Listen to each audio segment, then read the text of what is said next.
오늘은 이제 사성제 51페이지. 선생님이 이 앞에 안 하고 왜 갑자기 이렇게 건너뛰어서 하지 이렇게 생각할지 모르지만, 선생님 이제 지금 강의가 이제 그 중요한 부분 있죠? 요 앞에 지나갔더라도 나중에 다시 돌아와가지고 중요한 부분을 집어서 할 거고 그럴 거니까 걱정 안 해도 돼요. 어쩌면 또 공부하기 싫다고 빨리 뭐 다 나가도 괜찮다고 할지도 몰라.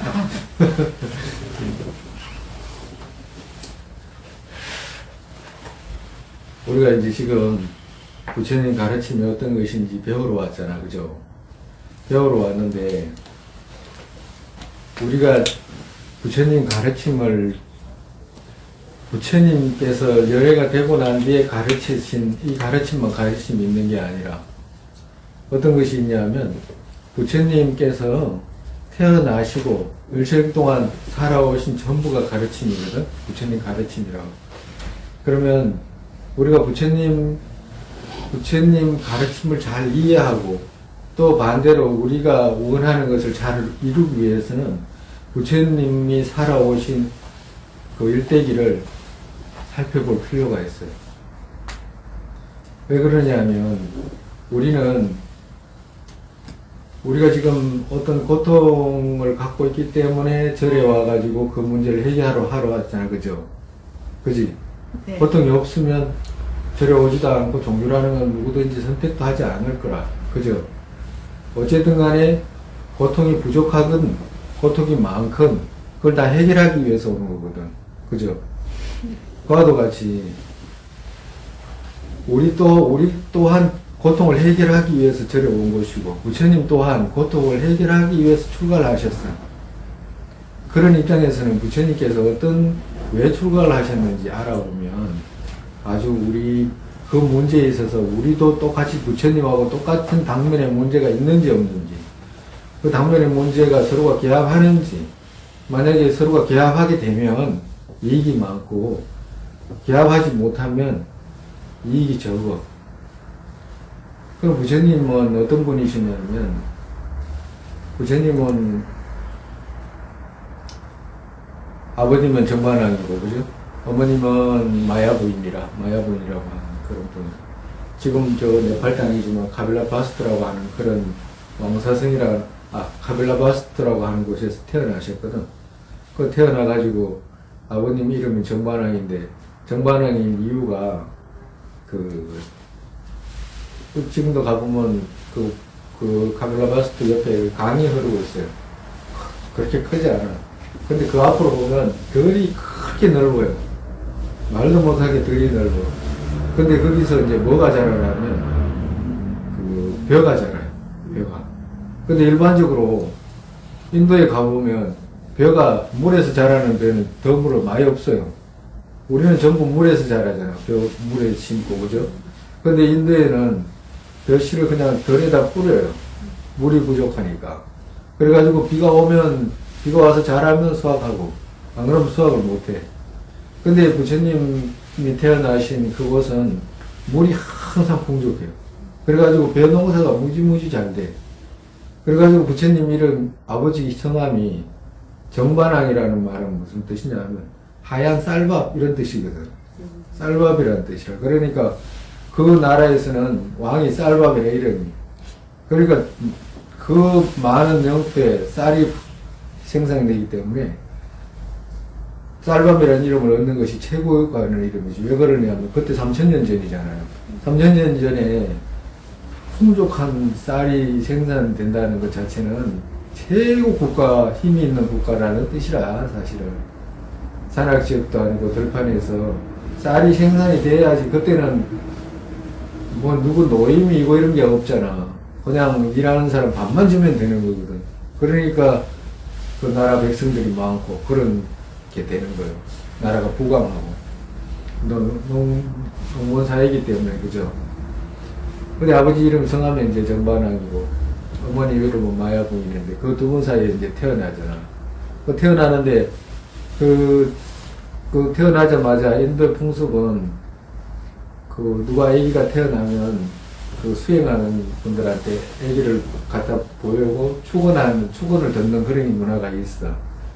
그래가지고 이제 일반 사람들은 태어나면 선인들한테 산에 수행하는 사람들한테 가끔 탑발로 온 사람한테 이제 가서 이제 축원받기도 하는데, 그때는 이제 부처님 태자가 태어났으니까 너무너무 기쁜 일이니까 그 선인을 모셔다가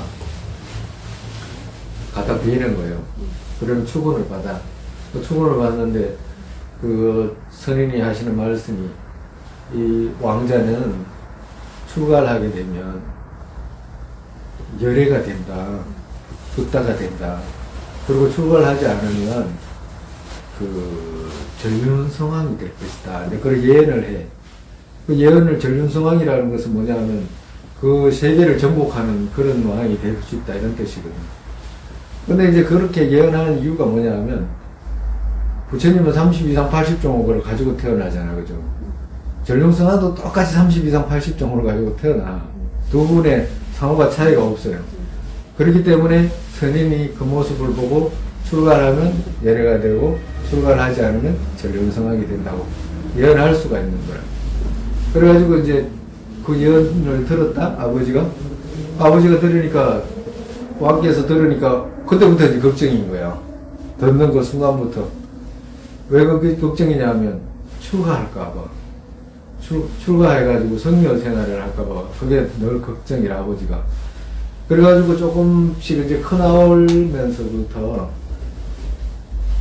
왕자에게 막 어떤 조그마한 고통이 생기지 않고 불편이 생기지 않게끔 막 살피는 거예요. 너무너무. 거기다가 여름에는 여름 궁전, 겨울에는 겨울 궁전, 가을에는 가을 궁전, 봄에는 뭐 봄 따로. 그리고 조금 더 불편함이 없게, 그리고 그 젊고 건강하고 이런 사람들만 주위에 이렇게 놔두면서 이렇게 왕자가 전혀 출가할 마음을 내지 않게끔 그렇게 막 한 거예요. 그래가지고 나중에는 또 혼인까지 시키잖아요. 혼인 시키고. 그렇게 가지고 왕이 살폈는데, 그러니까 왕자가 어디를 간다고 그러면 왕이 미리 그 주위를 싹 깨끗이 청소한다든가 막 그렇게 했는데, 어느 날 우리 부처님 일대기 중에 사문유관상이라고 있죠. 사문유관상. 동서남북으로 가면서 유행을 할 때 보신 모습, 이런 뜻이거든. 그 한 날은 동쪽으로 가시게 됐어. 마차를 타고 동쪽으로 가다가 무엇을 보게 되냐니까 아주 늙은 노인을 본 거야. 아주 막 폭삭 늙은 노인, 지팡이 짚고. 근데 왕자가 가다가 그 모습을 처음 보니까, 늙은 사람의 모습을 처음 보잖아요. 그러니까 너무 당황한 거예요. 도대체 이때까지는 젊고 아름답고 이런 사람만 봤지, 그리고 소리는 음악 소리, 뭐 이런 소리만 들었지, 그런 모습을 본 적이 없잖아. 그거 보니까 너무너무 당황스럽고, 늙고, 소박하게 늙어가지고, 힘없이 걸어가는 그 노인의 모습을 보니까 너무 충격을 받은 거예요. 그 사람한테 물어봐, 주위 사람들. 저런 사람은 뭐냐고 도대체. 그러니까 하는 말이 늙은 사람이라고. 늙은 사람이라는 게 도대체 뭐지? 라고 물으니까 누구든지 늙으면 저렇게 된다라고 하는 거예요.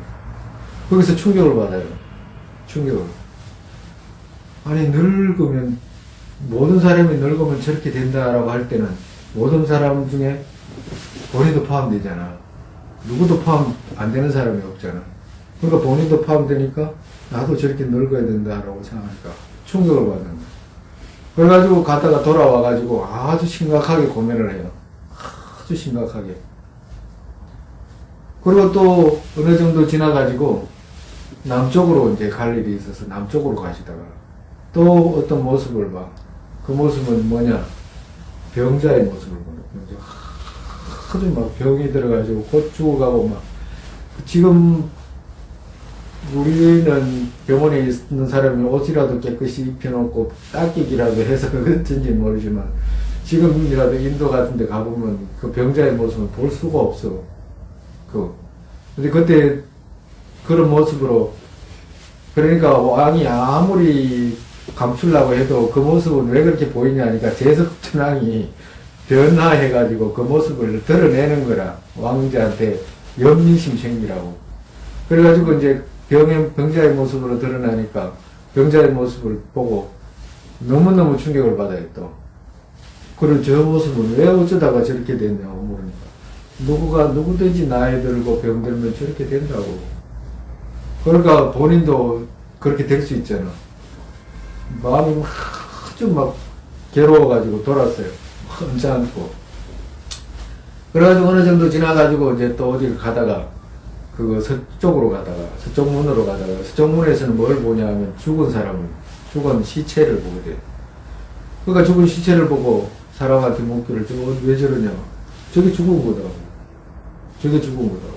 이때까지는 병들고 늙고 이렇게 왕궁에서 그런 거 보지도 못하다가 내 문을 갈 때 그걸 보게 된 거라. 그것도 제석천왕이 변화된 몸을 보여준 거지, 그러니까 아주 충격을 또 받아. 그래서 왕궁으로 또 돌아와, 가다가. 그래가지고 마지막으로 북문을 가다가 아주 그거 너무너무 아름답고 수려한 분을 만나게 돼. 그분이 누구냐 하니까 성녀라, 성녀.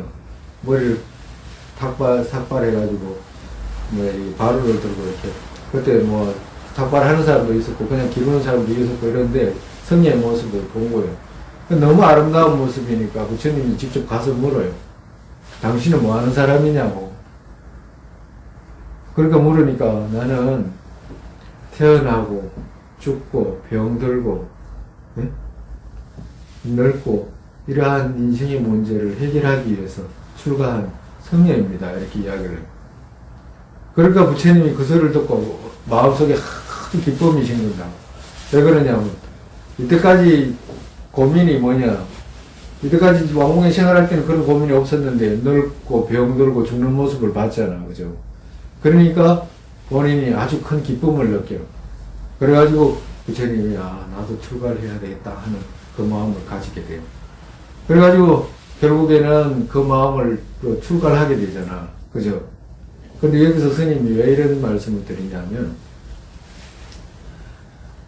부처님께서 고민하셨던 문제 있잖아. 그죠? 그 부처님께서 고민하셨던 태어나고 늙고 병들고 죽는 모습, 이렇게 큰 대목만 말할 때 들어보면 마치 태어나는 것 하나 하고, 또 죽는 것 하나 하고, 병드는 것 하나 하고, 늙는 것 하나 하고, 이렇게 대목 토막이 있는 것 같잖아. 그렇게 생각할 거 하나도 없어요. 인생 전반적인 문제 있잖아. 태어나서 죽을 때까지의 모든 고통, 이렇게 생각을 해야 된다고. 왜 그러냐면 그 고통이 그 안에 다 있기 때문에. 태어나서 겪는 인간적인 고통, 태어나서 겪는 재물적인 고통, 태어나서 겪는 또 관계에서 생기는 고통, 태어나서 생기는 모든 고통이 있죠. 그 자체가 이 안에 다 포함이 돼요. 그렇기 때문에 그 생로병사 이렇게 이야기한다고 해가지고 그 한 다음에 매여버리면 자기도 그 깊이를 못 찾아. 그러니까 인간 전체적인 문제라고 생각하면 된다고. 그래서 부처님께서 인간 전체적인 문제에 대해서 깊이 고민하셔가지고 출발을 하셨잖아. 그죠? 그래가지고 어떻게 돼? 스승을 찾아. 그래서 스승을 찾는데 처음에는 스승 중에 힌두교에서 스승이 두 분이나 계셔. 출가하자마자 스승을 찾아요. 그래가지고 두 분이 계시는데 그분들의 가르침은 빨리 정득을 한다고. 그때까지도 인도 사회는 5000년 전부터 어떤 게 있었냐면, 우리도 똑같이 고통의 근원이 뭔가라고 추구해가지고 그 절이라도 오기도 하잖아. 근데 인도에서는 종교적인 심성이 깊어서 그 문화 그때 5000년 전에 벌써 고통의 근원이 무엇인가라고 분석해가 찾아 들어가는 문화가 정착이 돼 있어요. 그래서 그 고통의 근원이 무엇인가라고 찾아 들어가 봤을 때 힌두교에서는 결국에는 나라는 존재가 고통의 근원이더라라는 것을 벌써 그때부터 인식을 하고 있었다고. 5000년 전부터. 근데 다만 힌두교들이 인식했던 것 있잖아. 그것의 깊이가 달랐다는 것이지, 방향이 잘못됐다, 이렇게 말하는 게 아니에요. 그래서 부처님께서 출가해서 보니까 이때까지 고통의 근원이라고 하는 것들을 스승을 선택해가지고 모시고 배워보니까 금방 정득하신 거예요, 부처님께서. 그런데 그걸 정득하고 나니까 그분들의 말씀은 이것이 자기들이 얻을 수 있는 최상의 경지라고 했는데 부처님이 가만히 얻은 걸 반성해 보니까 이것은 고통의 뿌리가 아니더라는 거지. 그래서 그분들을 떠나서 다시 부처님께 서슴 없이 부처님이 고통의 근원이 무엇인가를 다시 분석해가지고 찾기 시작을 해요. 그래서 그 다음부터 시간이 오래 걸린 거라 앞전 시간은 그렇게 많이 안 걸렸어. 금방 정득한다고. 그래서 그 다음 시간에 몇 년간의 시간을 소비해가지고 결국에는 고행 끝에 부다가야라는 곳에서 성도를 하게 된다고. 부처를 이루게 돼. 근데 이 말씀을 왜 드리냐면 정말 성도했다는 말은 부처님의 모든 고민을 해결했다는 뜻이니까. 그리고 그 다음에 우리에게 이 말씀을 하신 거잖아. 정말해서 우리 또한 부처님께서 고민했던 문제 있죠. 우리 또한 그 문제에 대해서 깊이 인식을 하지 못하면 개합이 안 되는 거예요.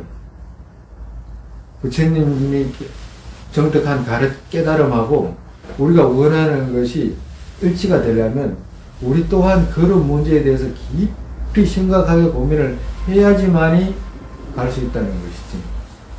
그렇지 않고 반대로 그냥 저리면 저를 왔다 갔다 하거나 이러한 심각한 것에 대해서 부처님과 같이 심각하게 인식을 하지 못하면 부처님이 가신 길에 대해서 그걸 자기 것으로 받아들이기 무리겠잖아요. 안 그래요? 받아들일 수가 없게 되잖아. 반대로 정말해서 부처님께서 왕궁도 버리고, 그죠? 부모님도 버렸잖아. 그 넓은 영토도 버리고, 몸은 얼마나 건강해. 그리고 부인은 여신과 같이 아름다운 여신이 있지. 자식이 있지. 재물이 있지. 군사가 있지. 영토가 있지. 수많은 것들을 다 버렸는데, 그죠? 부처님이 가르침을 정확하게 자기 문제로 와닿지 않으면 어떻게 되냐? 부처님께서 전부 버렸던 거 있잖아. 그거 내놔라고, 우리가. 절에 와가지고, 그거 내놔라고 하는 일이 생긴다고. 나 재물 주세요. 나 대학 입학하게 해주세요. 나 자식 좀 편하게 해주세요. 사업 잘 되게 해주세요. 이렇게 뒤집힌 생각으로 종교생활을 하게 된다, 이 말이라. 그죠? 만약에 그걸 정확하게 인식을 했을 때는, 부처님이 버렸을 때는 아주 이유가 있다라는 생각을 갖게 되는데, 그 인식이 없을 때는 부처님이 버린 것, 나한테 내놔라고 하는 그런 뒤집힌 기도를 하게 되는 오류가 발생한다, 이 말이야. 그래서 우리 또한 부처님 가르침을 정확하게 인식하기 위해서는 부처님께서 부처된 이후에 말씀하셨던 거 이전에 시달다 태자 때부터 무엇을 고민했는지 우리하고 똑같은 문제로 고민하신 거거든. 그러니까 우리하고 똑같은 문제를 두고 고민해가지고 출가해가지고 그 방법을 찾아가지고 얻은 거잖아요.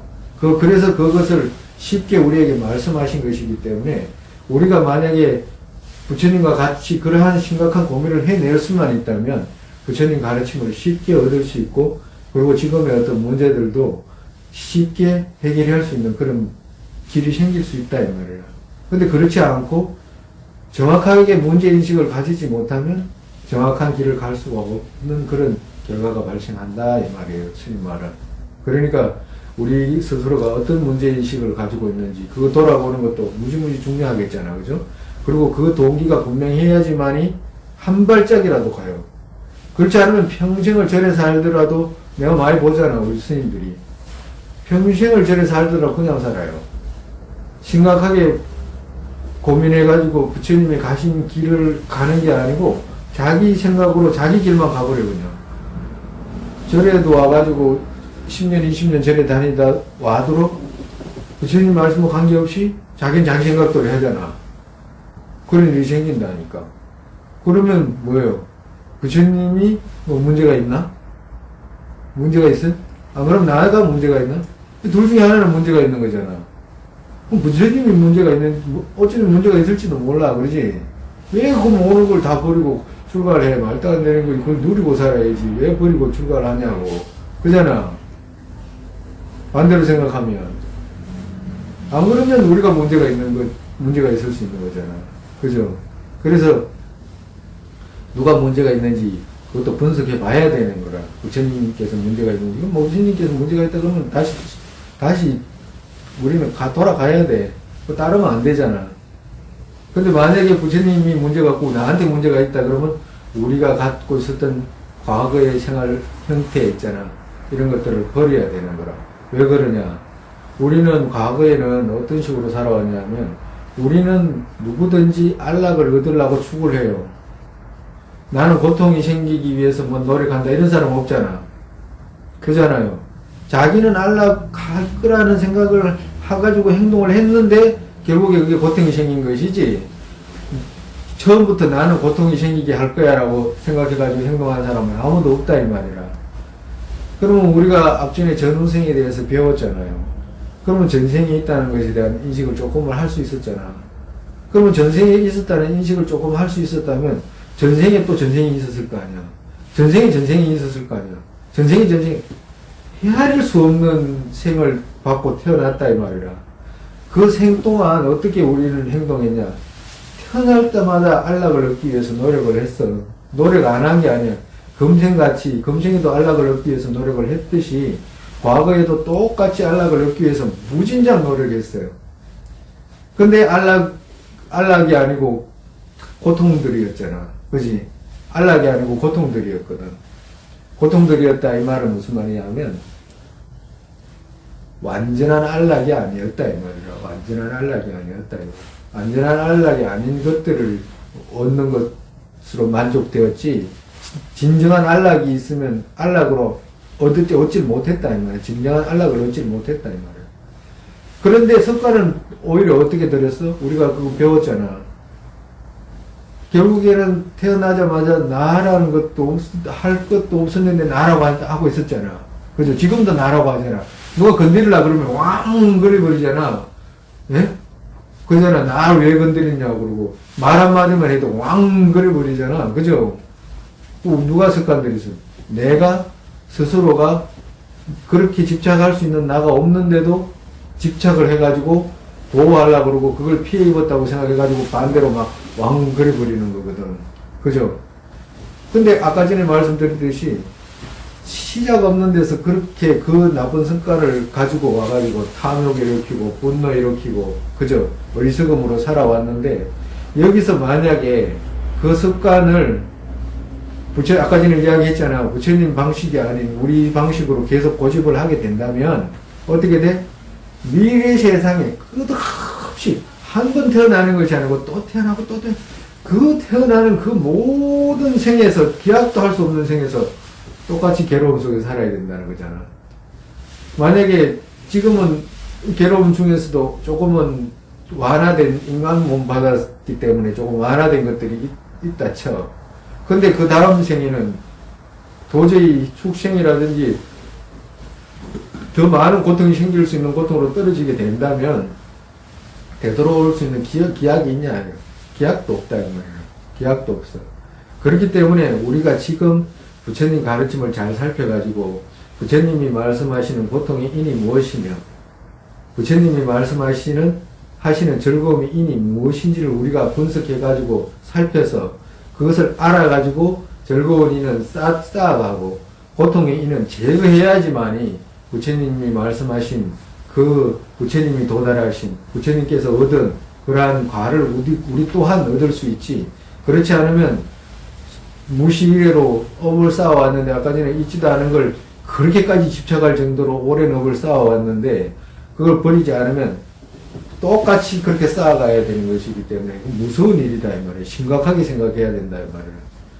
그래서 아까 전에 말씀드린 대로 부처님이 올바른지 우리가 올바른지 우리가 잘못됐는지 부처님이 잘못됐는지 분석해가지고 우리가 잘못됐다라고 인식을 했으면 빨리 그 정말에서 고통이 생기는 인해에서 돌아올 수 있어야 된다 이 말이에요. 그렇기 때문에 우리가 부처님이 처음 출가했을 때 그 마음하고, 그죠? 우리가 또 절에 와가지고 배울 때 마음하고, 그걸 기합할 수 있게끔 자기가 자기 문제에 대해서 심각하게 고민을 해야 된다, 이 말이에요. 그래서 이제 부처님께서 이제 그 성도를 해가지고, 이제 중간에 이야기하다가 조금 잘라졌는데, 부처님이 이제 성도를 하셔가지고, 부다가야라는 곳에서 성도를 하셔. 그 성도를 하셔가지고, 누구한테 법문을 해야 될까라고 살피니까, 그 법문할 사람이, 과거에 이제 스승 두 분이 있었는데, 힌두교 스승 두 분이 있었는데, 그분들을 신통으로 이렇게 어디 계신가 하고 찾으니까, 벌써 돌아가시고 안 계셔. 그래가지고 이제, 그 한 분은, 일주일 한 7일 전에 돌아가신 것을 아시고 안타깝게만 생각하고 그 다음에 누구한테 법문을 해야 될까라고 살피시니까 과거에 함께 고행했던 5 수행자들이 있어요. 5 수행자들. 그 수행자들이 저 바라나시라는 곳에 가서 녹야원이라는 사슴이 많이 사는 그런 언덕이 있어. 그곳에서 이제 수행하는 걸 알고 그곳에 가셔가지고 이제 법문을 설하게 돼요. 그래, 그 제자들에게 처음 법문설하는 게 뭐냐면 사성제라. 그 사성제라는 것은 부처님께서 처음 생老병사에 대해서 고민했잖아. 그죠? 그래서 그걸 가장 먼저 해결하고, 그리고 그 대답으로 사성제를 제자들한테 설해 준 거예요. 그리고 그것은 단순하게 그 사성제가 그때 제자들이한테 생각이 나서 말해 주는 게 아니고, 미래에 불교를 배우러 오는 사람, 미래의 불교를 배우는 사람도 똑같을 게 아니라 생로병사에 대해서 해결하기 위해서 오는 사람들이거든. 아까 전에 이야기했지, 생로병사라고 해가지고 생로병사 이것만 아니라고 마음에 생기는 온갖 괴로움, 그걸 해결하기 위해서 절에 온다 이 말이라. 그걸 해결하기 위해서 사성제의 말씀을 하셨다 이 말이에요. 그래서 녹야원에서 처음 사성제 말씀을 하시니까 그 법문을 듣고 콘티냐라고 하는 첫 번째 그 제자가 있어. 그 제자가 이제 먼저 견도를 해. 견도라는 것은 처음 도를 본다 이 말이에요. 견도를 해가지고 견도를 하고 그러고 난 뒤에 부처님하고 법문하고 대답하고 이런 걸 통해서 나중에는 아라한의 경지로 올라가요. 아라한의 경지라는 것은 이제 그런 윤회가 없는 경지로 간다 이 말이에요. 그러고 난 뒤에 첫 번째 제자가 이제 그렇게 되고, 그러고 난 뒤에 두 번째 제자가 이제 견도에 오르고, 세 번째 제자가 견도에 오르고, 네 번째, 다섯 번째 견도에 올라가지고 나중에 5번이 다 아라한 과를 정득을 해. 부처님하고 계속 법문하고 대답하고 이렇게 하니까 해가지고. 근데 처음에는 부처님께서 이렇게 누구한테 법문할까 이렇게 간 게 아니라, 그죠? 알다시피. 어떻게 해서 가냐. 부처님께서 처음 도를 이루고 난 뒤에는 이런 법문을 안 하시려고 하셨어. 법문을 안 하시려고 하셨는데, 그래가지고, 이거 내가 아는 깨달음을 누구한테 전해줄 수가 없겠다. 말해도 모르겠다 싶어가지고, 안 하려고 하시다가, 안 하려고 37일간을 그냥 선정에만 들어. 근데 나중에 제석천왕이 와가지고 자꾸 법문해달라고 바로 공양 올리고, 그러니까 이제 부처님께서 이제 법문을 하기 시작을 한 거예요. 그래서 콘티냐라고 하는 그 제자와 5 비구들이 아라한이 되고 난 뒤에는 그 하늘에 함께, 그때 사람 몸 받은 비구들은 5 사람이지만 그 법문 들으러 온 세계의 신들은 끝이 없었다고 그래. 끝이 없기 때문에, 그러고 난 뒤에 나중에 이제 5분이 다 아라한이 되고 난 뒤에 또 나머지 제석천왕이라든가 법문 들어온 천상의 신들이 견도를 얻는다든가 그런 예력과에 들어가는 그런 이제 과를 얻게 돼. 그런 부처님 히스토리라고 하나? 히스토리에 있다고. 부처님 뭐라고 해야 되나 그걸. 부처님 역사? 부처님 역사라고 해야 되나? 역사라고. 하여튼 그렇게 이제 그런 이제 전해오는 그 말씀이 있어요.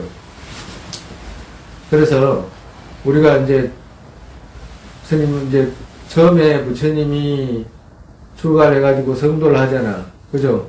성도하면서부터 뭐가 생기냐면, 그 불보라는 게 생겨. 불보. 부처님 불보. 그러고 난 뒤에 제자들한테 부처님이 가르침을 전하잖아요. 그지? 그러고 난 뒤에 제자들이 듣고, 그게 부처님 가르침을 듣는 그 순간부터 뭐가 생기냐? 부처님 법보가 생긴 거예요, 법보. 그러고 난 뒤에 제자들이 거기서 깨달음을 얻었잖아요. 견도를 하고 아라한과를 정득하잖아. 거기서 성보가 생긴 거예요. 그래서 불법성 삼보라고 하면,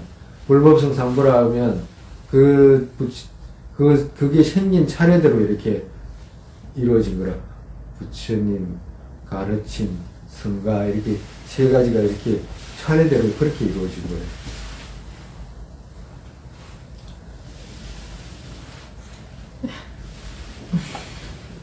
지겹지? 응? 뭔 말인지 모르겠어. 뭔 말이지? 또 들어요. 앞전에는 법부 들었어요? 네, 들었어요. 들으니까 어때? 영 모르고 같진 않죠? 이것도 들어보면 두세 번만 들으면 알아져요. 알겠습니다. 근데 지금 듣자마자 그 말이 잘 안 들리잖아. 안 들어요. 안 들리잖아. 여기는 어떨까? 들려요, 안 들려? 들리잖아. 차이가 있어. 차이가 있다. 저는 이래라. 차이가 있어. 처음 들을 때는. 근데 가만히 생각해 보면 누구든지 고민해야 되겠잖아. 그죠? 왜 그러냐면 우리가 살아가면서 종교가 없더라도 마음의 고통은 없지 않거든. 몸의 병은 약국에 가가지고 뭐 약을 먹는다든가 뭐 병원에 가서 뭐 사대가 이렇게 흐트러져서 생기는 고통이기 때문에 그 균형을 맞출 수 있잖아요. 근데 마음 괴로우면 그 약을 먹으면 안 돼요. 수술해도 안 돼요. 그죠? 그럼 어떻게 돼? 마음의 고통이기 때문에 생각하는 방식을 바꿔서 고쳐야 되는 방법밖에 더 이상 없거든. 그죠? 근데 그 모든 것이 태어나고 늙고 병들고 죽는 모든 것이 결국에는 마음씀에 따라서 다 이루어진 거라, 결국에는. 그런 작은 것에서부터 큰 것까지 결국에는 마음을 어떻게 쓰느냐에 따라서 이게 다 이루어진다. 그렇기 때문에 배워야 되는 거야. 안 배우면 똑같은 결과가 발생해. 그렇기 때문에 처음에 뭐 잘 안 들리고 불교 강의라든지 이런 게 뭐 처음이라고 해가지고 조금씩 뭐 쉽게 말할 수도 있지만 이건 쉽게 말하고 어렵게 말하고도 없어. 이런 건데 뭐 여기서 이해해야지 더 이상 어떻게 이해할래? 그 생사를 넘어가는 길은 이렇게 넘어가야 된다. 이렇게 이야기를 더 이상 어떻게 할 수가 없지. 생을 다른 말로 할 수가 없잖아. 죽음을 다른 말로 표현할 수가 없잖아. 바꿔가지고 쉽게 이야기를 할 수 있나? 누워가지고 자는 거 비슷한 거 뭐 이렇게 할 수가 없잖아. 못 일어나는 거 이렇게 할 수가 없. 죽는 건 죽는 거고 사는 건 사는 거고 태어난 건 태어나고 병든 건 병든 거고 이렇기 때문에 그걸 바로 이야기할 수밖에 없어요. 그리고 이때까지 정말해서 그런 말 하는 것은 생에 어떤 고민이 적었다 이 말이지. 젊으니까. 그래도 그거 드러나야 일찍 드러나면 일찍 듣는 것만큼 벗어날 수 있는 길을 빨리 찾을 수 있잖아. 네. 나중에 허겁지겁 찾으면 어려워져. 네. 미리 드러나서 조금씩 찾으면 몰라도. 네. 그래서 부처님 불법성 삼보도 거기서 이제 생기게 되는 거예요. 불법성 삼보도. 그래서 부처님 불법성 삼보도 거기서 생기게 됐고, 그래서 부처님께서 이제 제자들에게 처음 가르친 가르침이 바로 이 사성제라고, 사성제. 그래서 오늘은 사성제 51페이지 폈죠? 네. 사성제에 대해서 이제 조금 소개를 해드릴게요. 그리고 스님이 이렇게 막 건너뛴다고 해가지고 그냥 건너뛴 게 아니에요. 나중에 그거 또 이 다로 돌아와서 그거 설명할 부분이라든지 또 건너뛰었다고 해가지고 그냥 놔두지 말고 본인들이 꼭 한 번은 읽어야 됩니다. 네. 읽어야 돼요. 네. 사성제라고 하는 것이 무슨 말이냐면 사성제라고 할 때 사성제라는 말은 원래 이 한문이거든? 한문인데, 사성제는, 원래 한문은 우리하고 어순이 틀려가지고, 이렇게 해놓으면 무슨 뜻인지를 몰라. 일반적으로 사람들이 사성제 하면 네 가지의 성스러운 진리 이렇게 말한다고. 그죠? 그래요? 네. 그러지? 그렇게 말하면 잘못되게 말하는 거라. 성자가 앞에 와야 되는 거라, 우리 뜻으로는, 우리 말로는. 왜 앞에 와야 되냐면, 진리는 어떤 진리 있죠. 사실은, 그거는 성인이 아니면 설할 수가 없어. 범부가 진리를 설할 수가 없잖아, 진실을. 성인이라야 설할 수 있는 거지. 그래서 이 사성제의 성자는 성인 성자거든? 성스러울 성자가 아니고 성인 성자라고. 그러니까 그 성인 성자는 무슨 말하냐면 성인께서 보신 이런 뜻이라고. 성인께서 보시고 설하신 네 가지 진리 이런 뜻이라고. 성인께서 보시고. 그러니까 훨씬 이해하기가 쉽죠? 네? 네 가지 성스러운 진리가 고통이 뭔 성스러운 진리야. 성스러운 진리가 있을 수가 있나? 그게 뭐고 왜 그래 성스러우냐고. 그게 있을 수가 없지. 근데 우리가 한문에 갖고 있는 한문, 저기 중국 사람들이 이해하는 한문의 어떤 어순하고 우리가 이해하는 게 틀려서 그래. 중국 사람들은 아마 제대로 이해할지도 몰라요. 그와도 같다고. 근데 이제 여기서 사성제에 네 가지 진실 이런 뜻이거든. 네 가지 진실 이런 뜻인데 어떤 진실이냐면 첫 번째 고통, 괴로움의 진리, 괴로움의 진리. 나중에 다음 시간에는 괴로움의 진리라든지 이런 것을 구체적으로 좀 설명을 하고 오늘은 바탕만 말하는 거예요. 괴로움의 진리. 그러고 난 뒤에 괴로움이 있으면 그 괴로움의 원인이 있더라는 거지. 괴로움의 원인이 있잖아. 그래, 원인의 진리. 두 번째, 원인의 진리. 그리고 세 번째, 뭐냐. 세 번째는 그 원인이 모두가 제거됐을 때, 그 모든 원인이 제거됐을 때, 모임이 제거됐을 때, 열반이라거든. 적정의 진리, 열반의 진리. 모든 것이 멸했을 때의 진리. 그러고 난 뒤에, 멸할 수 있는 길로 가는 진리. 예? 멸이 있으면 그 멸하는 길로 갔기 때문에 멸에 도달했을 거 아니에요. 과도 같이 도의 진리. 이렇게 네 가지가 있는 거예요. 네 가지가 있는 거예요. 고진멸도. 그죠? 그래서 부처님께서 처음에 어떻게 말씀을 설명을 하냐면 이것은 고통의 진리이다. 부처님께서 이렇게 처음 소개를 처음에 바탕을 소개를 하는 거라. 네 가지를 바탕으로 소개를 해. 이것은 괴로움의 진리다. 이것은 그 괴로움의 원인의 진리다. 원인의 진리다. 세 번째는 이 괴로움이 멸한 상태의 진리다. 그리고 또 하나는 그 멸로 가는 진리다. 이렇게 이제 네 가지를 처음에 소개를 해. 그건 바탕이라고 말해. 그 바탕. 고진멸도. 이것은 이것이다. 이것은 고통이다. 이것은 고통의 원인이다. 이것은 고통이 멸한 것이다. 이것은 고통의 멸의 길로 가는 것이다. 이렇게 바탕으로 이렇게 하나를 설한다고, 부처님께서. 첫 번째로. 그리고 두 번째로 뭐냐. 이 고통은 괴로운 것이다. 이 고통은. 처음에는 바탕, 이걸 알아야 된다. 이 말이거든. 두 번째는 이 고통, 이것은 괴로운 거다. 괴로운 거다. 그리고 두 번째, 집은, 이건 원인은 제거하지 않으면 안 돼. 제거하지 않으면 계속 따라다니기 때문에 이건 제거해야 되는 거야. 라고 이렇게 가르친 거야. 세 번째는 그걸 제거했으면 상태가 이렇게 되는 거야. 라고 멸의 진리를 말씀하시고. 네 번째는 그 상태로, 멸한 상태로 가려면 이 도라는 것을 닦아야 돼. 수행을 해야 되는, 이런 길로 가야 돼. 라고 말씀하신 거예요. 정말해서 그 도 안에는 육바라밀이라든지 37도덕품이라든지 팔정도라든지 이런 모습들이 다 있는 거예요. 그래서 첫 번째는 바탕을 말씀하시고 두 번째는 교훈적인 거. 이건 이거야. 이건 이렇게 해야 돼. 고통은 이렇게 알아야 되는 거야. 고통이 뭔지를 모르면 제거를 못 하잖아.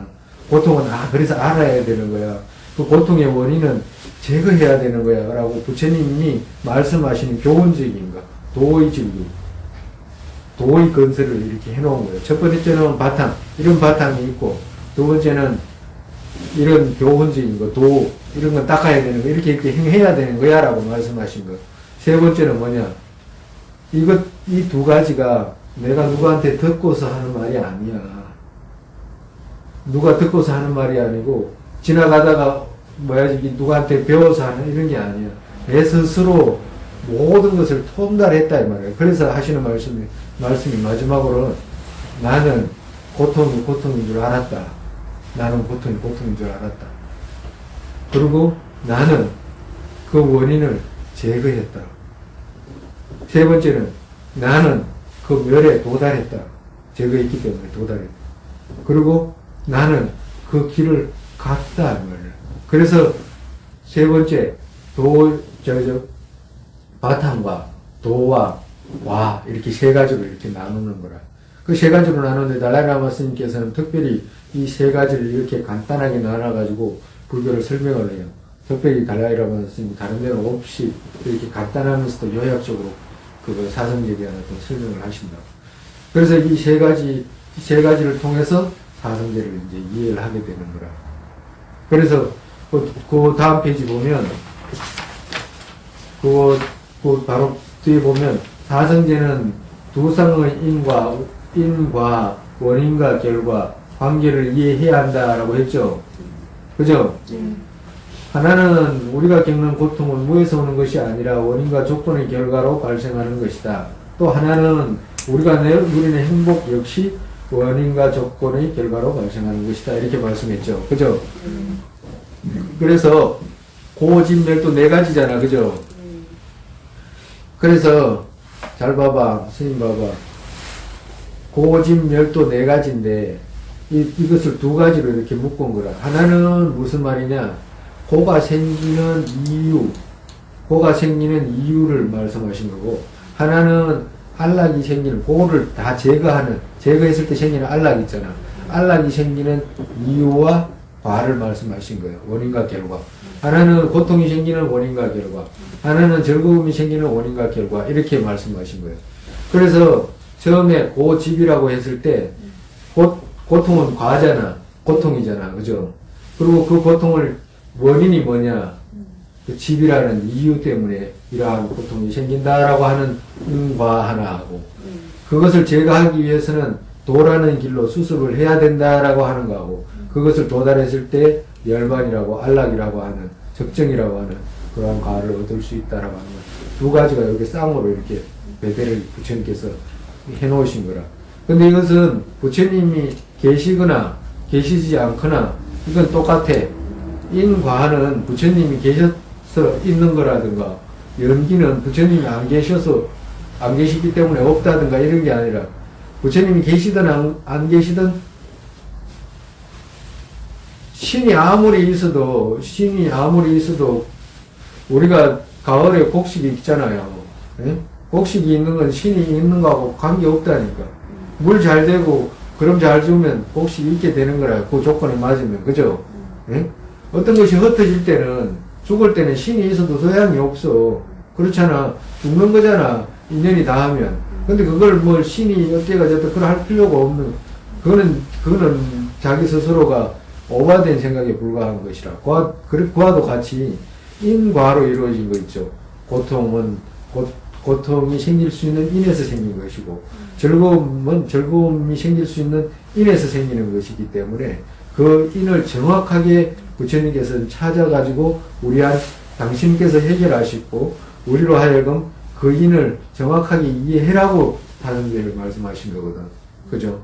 그래서 앞으로 이제 사성제에서 이제 조금씩 고의 인에 대해서 이제 그거 찾아가면서 이제 더 정밀하게 하겠지만, 우선은 부처님 가르침의 그 중심인 연기, 인과, 그죠? 인과 연에 의해서 이런 고통이 생기고, 인과 연에 의해서 안락도 이루어진다는 것에 대한 어떤 이해, 그걸 그 정도만 가지셔도 돼요.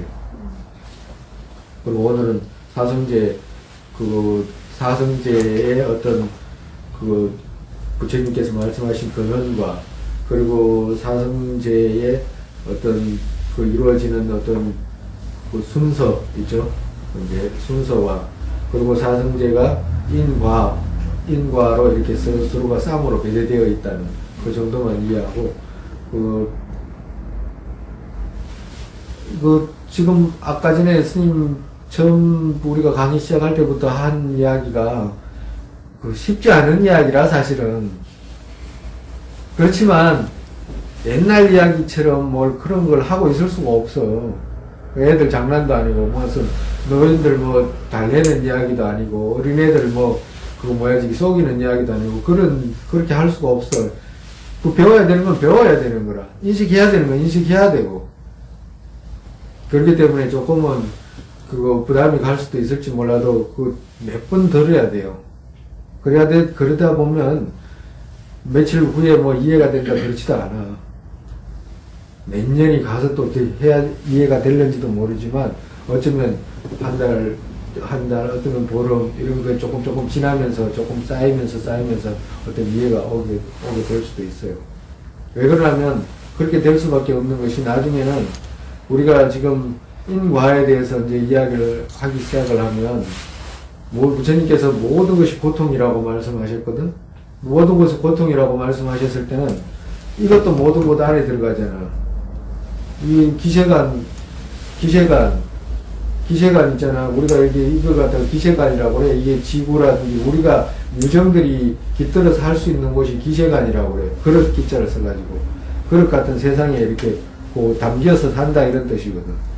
그러면 기세관에 대한 어떤 집, 별, 산 이런 것 우주에 대한 이야기를 해야 되는데 이런 것들이 어떻게 이루어지는지 어떤 식으로 해가지고 생성돼가지고 어떤 식으로 파괴돼가지고 없어지는지 이런 이야기를 하기 시작을 하면 과학하고도 맞물려서 이제 이야기해야 되는 부분들도 있거든.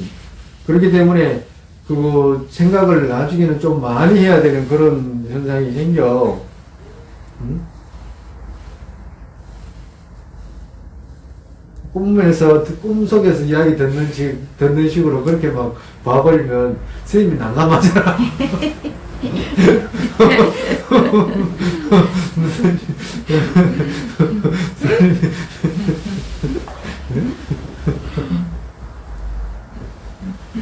그 정도로 하고, 다음 시간에 하고, 오늘 질문 있으면 질문하세요. 시간 조금 있으니까. 너무 많이 해버리면. 질문 있으면 질문을 해요. 네? 알아야지. 몰라도, 그 전에 궁금했던 거라든지, 뭐 이런 것이라도.